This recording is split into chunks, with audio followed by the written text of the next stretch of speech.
Hey guys, Missing Pixel here. Now, I wasn't actually looking to review Asphalt just yet on this channel, since it's a game that most people my age or older have likely played. Whether it's on the DS, on their smartphone or their dumb phone, the game has been around for a long time, and it hasn't changed in its core gameplay. However, I do want to check out Asphalt 4, because of one special platform the game was released on.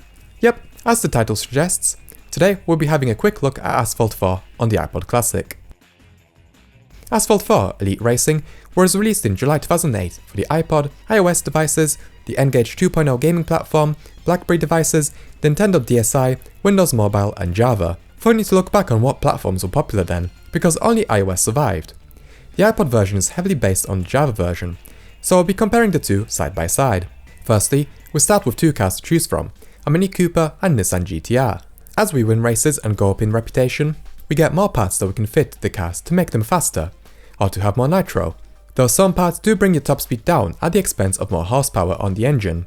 There is a point where you are forced to buy a different car, since some races require a specific car. We also win girls, because it's 2008 after all. The girls give you help in the races, such as Sandra giving us more nitro for our car, or Michelle costing us less when we are busted by the police. In terms of locations, we have Beverly Hills, New York, Paris, Monte Carlo, Dubai and Shanghai. And in terms of game modes, we have a normal race, time attack, which has you finish the race before a certain time, drift, which stops the clock when you drift. So similar to time attack, it's not about the score that you get from drifting, but about getting the lowest time. There is also cop chase, which has you be a policeman, having to take down the first place racer before they finish the race. There's versus, and finally beat them all, where you have to destroy a certain amount of opponents before the time runs out, similar to Burnout. In fact, the gameplay is quite similar to that of Burnout. Crashing into opponents while using the nitro causes them to crash. You get cash for doing so, but if you take out too many opponents, you'll get a wanted level, with a police helicopter over you and the police trying to take you out instead. There are pickups on the road to remove your wanted level, as well as nitro and cash pickups. You can also remove your wanted level by crashing yourself, though you'll have to wait to get apprehended by the police, wasting valuable time. Oh, and like Burnout, if you crash onto an oncoming car, you'll always crash out, though the cars that are going in the same direction as you are free game. The gameplay is nice and chaotic, which keeps you on your toes. Races aren't always easy to win, and you have to really master the controls to your advantage. Speaking of which, you might be asking yourself, oh god, how does the game steer on the iPod? Well, kind of poorly at first. The click wheel emulates a steering wheel, however on its default setting, it really is difficult to get used to the position of your thumb relative to where the game thinks your thumb is. When you switch to fixed, you know that the top of the click wheel is the center position, and then you slide your finger left and right accordingly. And then, it actually makes the game rather awesome to control, I have to admit, with it being really easy to do some cool drifts. However, it still doesn't feel as reactive as when controlling the car with a keypad, which is essentially a D-pad. Having a physical click makes a world of a difference in getting the feel for what the car is going to do. Furthermore, on the Java version, you have to initiate the drift by pressing 1 of 3, so there is that extra bit of thought that has to be put into which button you press. So you win some, you lose some. You earn a crap ton of money in each race, which also helps with keeping the game feeling satisfying. Though things like crashing will cost you, so be careful. Time attacks are also annoying because there are these barriers that are in your way. They cost you time and money, and avoiding them on either the keypad or the click wheel isn't always the easiest. The frame rate is another interesting thing.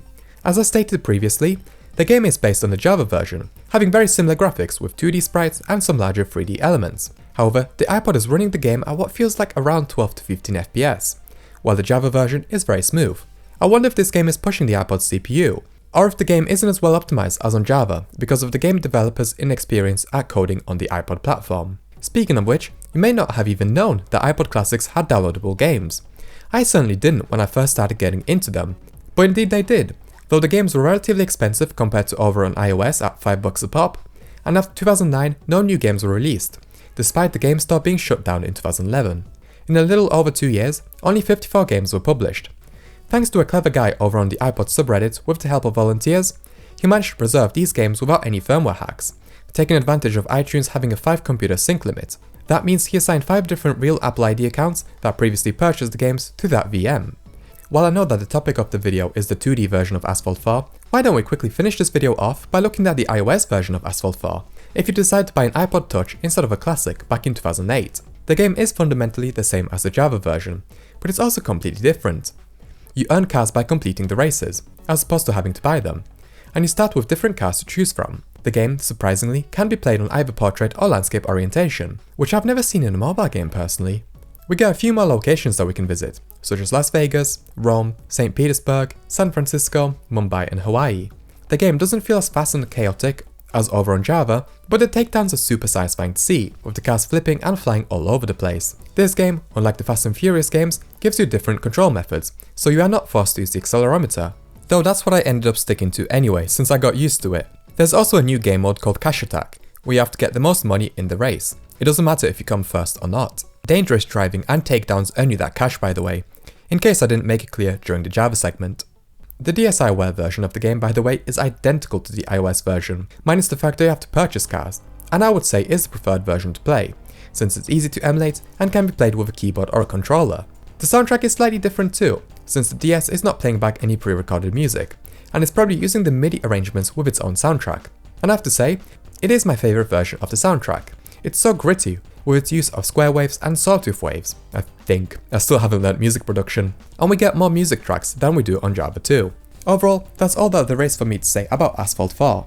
It's a fun game, though it's obviously even cooler with the fact that this rare iPod version of the game has been preserved. Even if it's not the best version of the game, it's awesome that anyone can play it. But I do recommend checking out Asphalt 4, whichever platform you can get your hands on, since all versions of the game are really fun. And I'm sure that in the future I'll check out some more Asphalt titles too, maybe in one big video. But I'll leave it here for this video. Thank you for watching. Please make sure that you hit subscribe so you don't miss any of my future videos. See you then.